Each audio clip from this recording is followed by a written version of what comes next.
Welcome to the Mike Litton Experience Podcast. Mike has over 31 years experience in real estate, finance, and investing. He's passionate about being a father, a teacher, a realtor, an investor, and a leader. Everyone has a story, and our passion is to help them tell it. And now, introducing the host of the Mike Litton Experience, Mike Litton.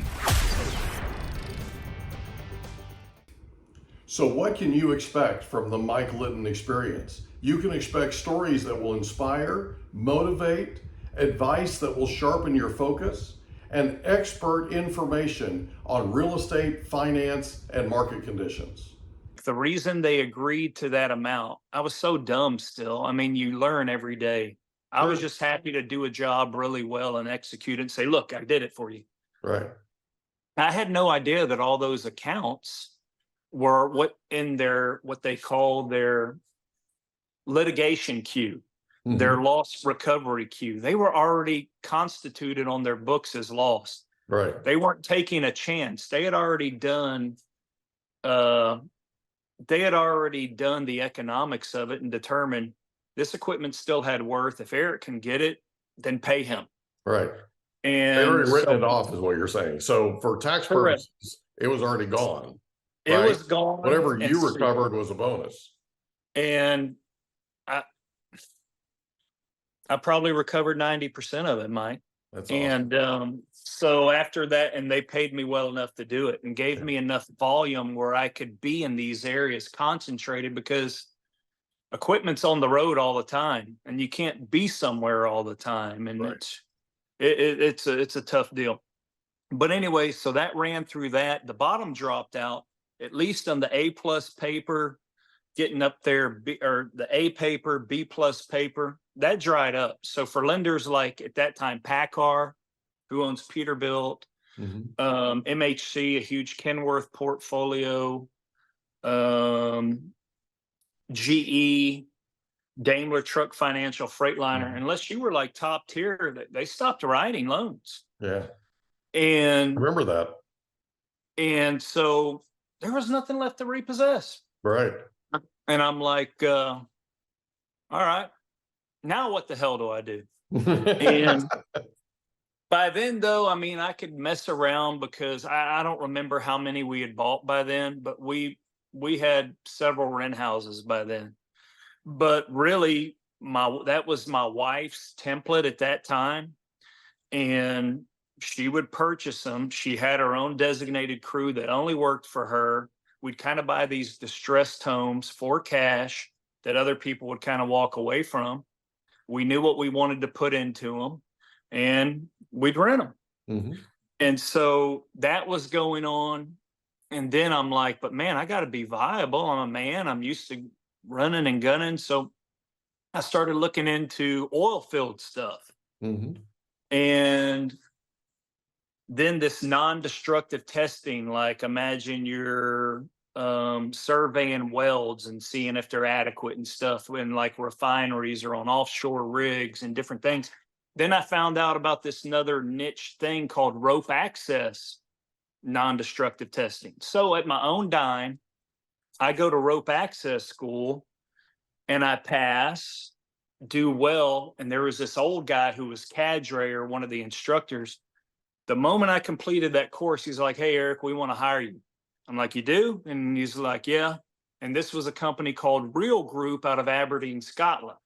Okay. And what they would do is their bread and butter were really drops inspections. So their biggest contract was with Transocean and their drill ships. So we'd helicopter out to the drill ship, climb up to the top of the derrick, for lack of a better term, and we would rappel off of it. Didn't matter the weather, didn't matter the what. And we'd do drops inspections, meaning potential hazards in falling. We'd do like mag particle, rudimentary weld testing. But that was really our bread and butter. So we were glorified monkeys on a rope, and they, it paid well. And after they brought me on, they sent me to NDT school, and I did that for a while. And that was kind of drying up because you had the big BP oil spill. What's NDT trading? What's that? What's Oh, NDT? non-destructive testing. Gotcha. Okay. So in order to test it, you're not doing any harm. You're just examining what's presented to you to Gotcha. say if it's foolproof or not. Yeah, that BP And oil spill was right in your neck of the woods. it was right there. And so Transocean, which was their biggest client, was starting to pull out. They were going to start taking their drill ships to Africa. Wow. So I was like, son of a gun. Okay, we're going to have to go there. But in the meantime, they started taking some land-based contracts because remember during that time, you start having this shell boom, right? The fracking and shell boom all over the country. Yep. And so they started doing some land-based jobs up in Arkansas. So went up there for a little bit. But then my phone started ringing. And this probably was now into 12, maybe 2013. And I'm like, well, damn. And the thing I didn't like about it, obviously I needed to work, but these guys would go out there and this was their life. And there's such a copious amounts of money coming in and all these per diems. And I mean, oil field and all the ancillary services, it's such a wash. You could go out there on one of these rigs, get that job done in 3 days, but these dudes would be out there for 3 weeks milking it. Now, you got to realize, Mike, I'd already spent more time away from my family and on the road. Why would I want to do that? I was at a different place in my life. And well, so you're not a 3-week, milking it guy. That's that much we figured out already, right? So no, if you get it done in 3 days, you're getting it done in 3 days, and then you're out of there. You're on to the next. Yeah. And so to me, that's death. And I'd already come up. What I started doing is when I went to a different rig or drill ship, I started getting to know everyone from the damn company man, the rig manager. So for example, it may be the exploration company BP. I'm going to know who their representative is. It may be a Transocean rig. I'm going to know who their representative is. Schlumberger's out there, Baker Hughes, all the safety companies, I'm going to know every one of them because I was already like, you know what? I'm going to start my own damn rope access company. I've been in business a long time and this is BS and I know exactly how to do it. And, but by that time, my phone started ringing. I'm like, if I'm going to be a monkey on a rope, I might as well be my own monkey again. And the repo world opened up, and then from I had solicited these guys for years, General Electric. They always balked at me, and I'm not going to say because the vendors they use, there was any type of incestuous relationship, but when you get into these big companies, how deals actually get cut, what these people are taken to do or offered in order to confer business, I will say it's a whore game. Yeah. It's literally and figuratively. And so that wasn't me. And I said, look, my work either merits it or it doesn't. And that doesn't always work in corporate America. So that I would always be with all their equipment doing my job for other lenders. And I would reach out. You want my help? You want this? No one could find the stuff. And they always told me no. So then I started calling them and saying, look, I'm with all your equipment again. I'm over here in Odessa, Texas, because since there was a shell boom, if you're in the service business, the only way you're going to get a Baker Hughes contract is they're going to say, hey, you can't just have 2 trucks. I need 10 late model Peterbilts. And so what does the dude do to go get that contract? He goes and takes a loan. Right. And unless everything is perfect, he's not going to make it. Yeah. So I'd be in Odessa with all of GE stuff, and I found out that because I'd already found the people involved, in most cases they'd already surrendered their equipment to me because I treated them like a person, and that's how a lot of these things went. But it'd be like these guys were assholes to me, and they're not getting their equipment. They've been threatening me for the last year and a half. And you found me, you came in, and we're sitting here drinking coffee. And so here's your stuff, but F them. So I would call GE. They'd say no, but where's the equipment? Well, I used to be courteous and tell them, not anymore. Yeah. I'd be like, good luck. Get one of your guys to go do it. Mhm. And so one of those guys finally reached out to me. Like, okay, yeah, that's cool. And I'm like, let me see your contract. They sent me their contract, but it didn't matter how nasty they were, whether they mistreated anyone or not, whether everything was perfectly kosher or not. They weren't indemnifying me. I was liable for anything that their collections floor did and or any other agent previous to me. So I'm like, as much as I want this contract, nope. Yeah. And they're like, well, what are you going to do, Eric? I said, send it up to New York. And I made friends with their attorney, Josephine Chang. Took me 6 months, reworked the contract. Then probably out of spite, because they already had the people they did business with, they held off and held off. Then they sent me the first batch of accounts that they also had written off. Well, I'm going to get it. And I did. And so from 14 through 17 for them and PACCAR and other clients, I mean, I was a lot smarter, Mike. And I had networks built up by then. And if you're chasing Bulgarians, Lithuanians, Russians in Chicago, you need networks.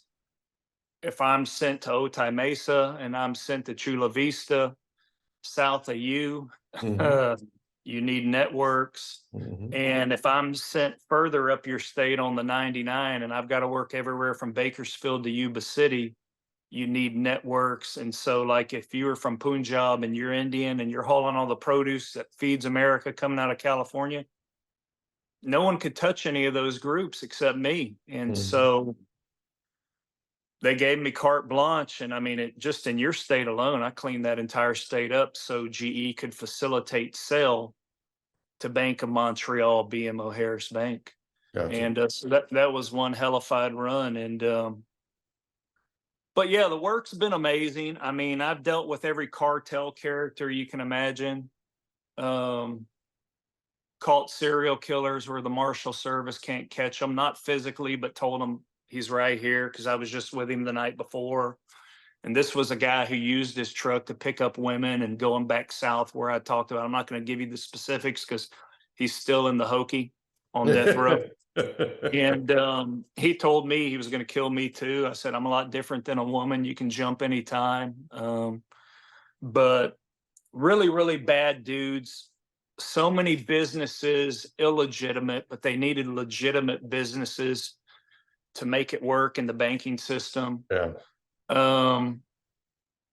Stuff you just wouldn't believe. And that taught me everything, but it was all built on being able to find these people, walk in and make things happen wherever you dropped in, starting with really knowing nothing. And so that was a great run. All during that time, we bought real estate by the bejeebers. And so that became really big. And I really stopped probably running and gunning about 17, 18. I still do it to this day, but I kind of pick and choose.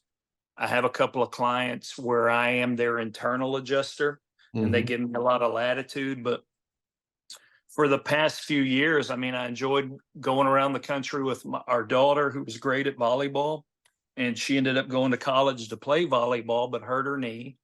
So now she's starting a new school. And now my son, he's big in baseball. So I've had a chance to coach him and do all that stuff, which is real meaningful. And then for a year and a half, she's been on the job now, but my wife was in campaign mode and kind of had to change the metric and the whole dynamic down here where we live, and became an elected official who's in charge of all of our voting and amongst other things. And so I've played, I guess, I went back from being at the forefront and something that no one even knew what goes on to, I guess, being a behind the scenes guy on a lot of other stuff.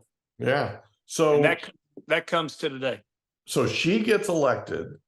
And you mentioned to me that she's the first Republican to hold that seat in how long?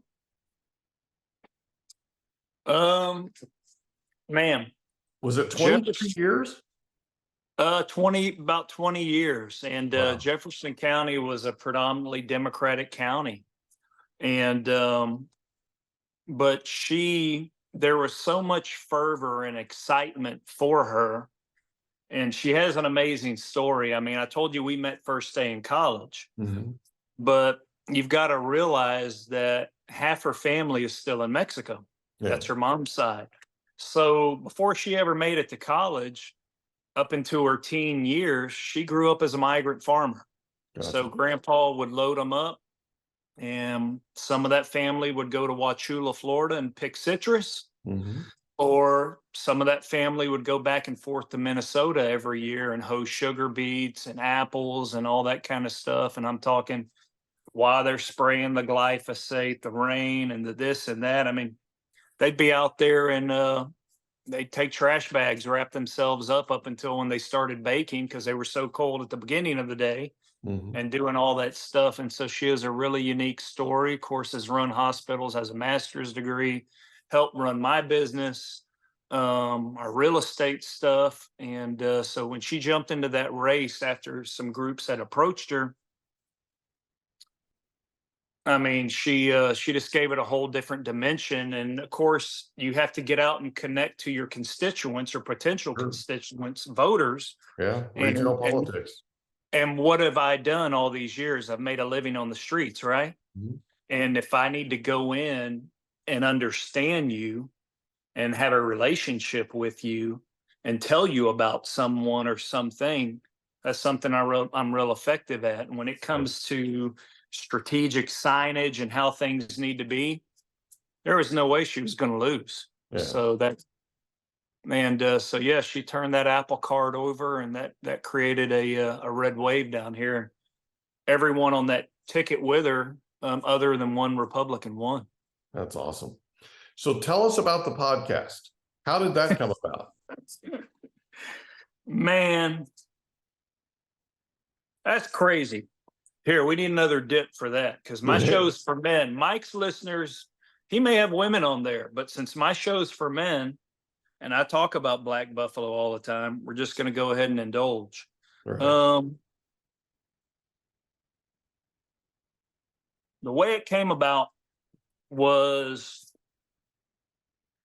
I guess, in a monetary, material sense, or whatever you want to call those pedigrees.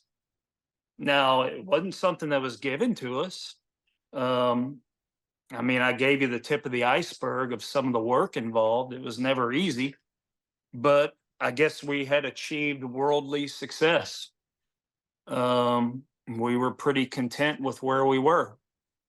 And a little bit before my wife took that next step,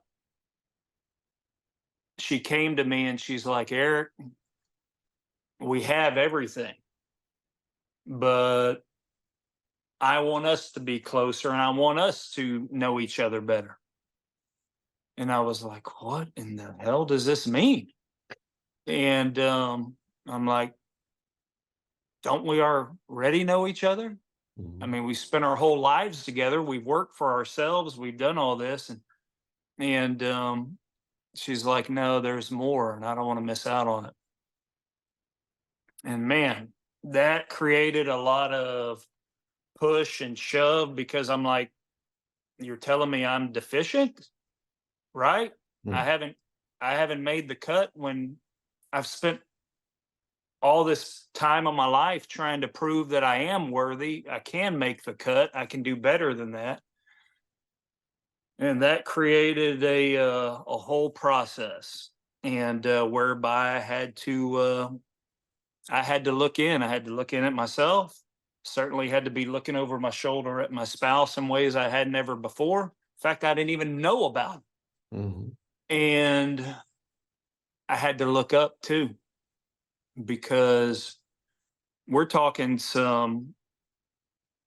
I mean, I'm good at hustling and service and all that, but these were things I was wholly unfamiliar with.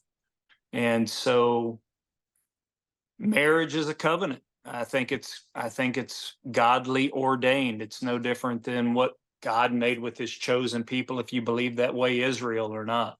Mm-hmm. And in order to do that effectively, there is no man. Now, I will tell you this, there are different thresholds, Mike.